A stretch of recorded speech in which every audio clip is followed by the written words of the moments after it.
Thank you, President. My question is directed to the Minister for Disability, Ms Blanthorne. The NDIS review identified the persistent challenges of attracting and retaining disability workers.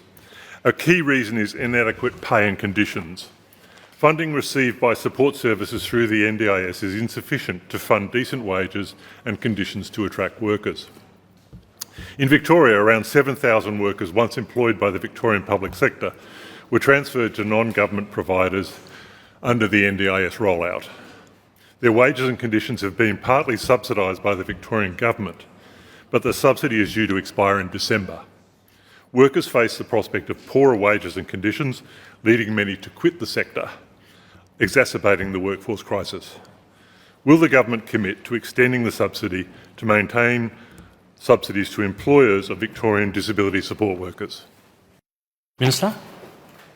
Thank you, President, and can I thank Mr Ettershank for his question and for his continued advocacy in this area in particular, although across all of my portfolios, to be fair to Mr Ettershank.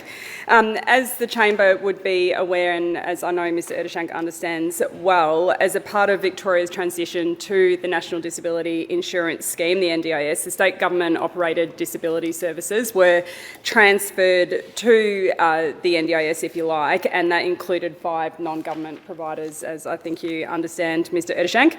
This transfer of services, as well as our continued and significant contribution to the scheme, recognises, as did the establishment of the NDIS in and of itself, that there needed to be an agreed and national approach to disability service provision in the best interests of people with disabilities and their carers and their families. As a state government, our ongoing funding of disability services includes our $3 billion direct contribution to the NDIS, and that's in the previous financial year, towards the operating costs of the NDIS scheme, and that includes that type of service provision. I recognise the concerns that you have raised, Mr Ettershank, through you, President, and I also acknowledge that this is a time of continued uncertainty in the disability sector. And certainly it remains a point of concern as we have concluded the review, but in the process of discussing with the Commonwealth the implementation of the review's findings, and certainly what that also means in terms of what have been described, although not defined, as foundational supports. And the state certainly feels this uncertainty as well, as I think I've explained to this chamber before and have certainly explained in the community. I do assure you, Mr Ettershank, that we will continue to raise these issues with the Commonwealth. We will continue to talk to the Commonwealth about how we can best provide disability services to people who need them and their families and their carers. Specifically in relation to the transfer agreements, we are working closely with providers who deliver these services to ensure that there has been and continues to be a successful transfer of people who use those services, including residents in houses as well, their families, and of course the workforce, as you identified. There were 7,000 workers who were transferred at the establishment of the NDIS. I am advised that DFFH continues to work with those providers as they prepare for the conclusion of those contracts, but fundamentally this is an issue about how the NDIS as a service funds those providers.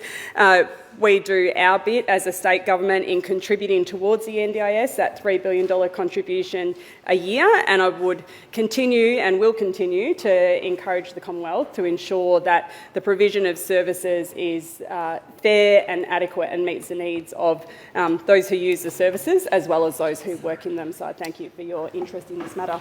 Mr Ettershank, supplementary. Thank you, President, and I thank the Minister for her response. The NDIS review recommended establishing a system of foundational supports for disability.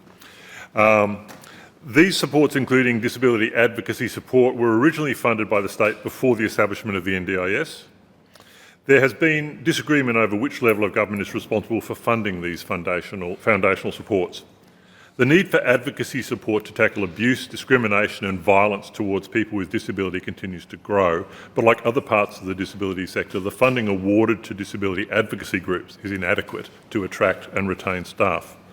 I previously called on you to provide emergency funding to Victorian Disability Advocacy Services until the NDIS's recommended system of foundational support is in place. Can the Minister update the House on what actions are being taken to support the sector to help them meet the increased demand for those advocacy services?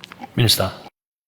Thank you, President. I thank Mr Ettershank for his supplementary question. As I've previously advised this chamber, there is a continued lack of clarity from the Commonwealth, not only about who funds foundational supports, but what are foundational supports. And I would note that the state hasn't yet actually agreed with the Commonwealth what are foundational supports, which is the important first part of that question.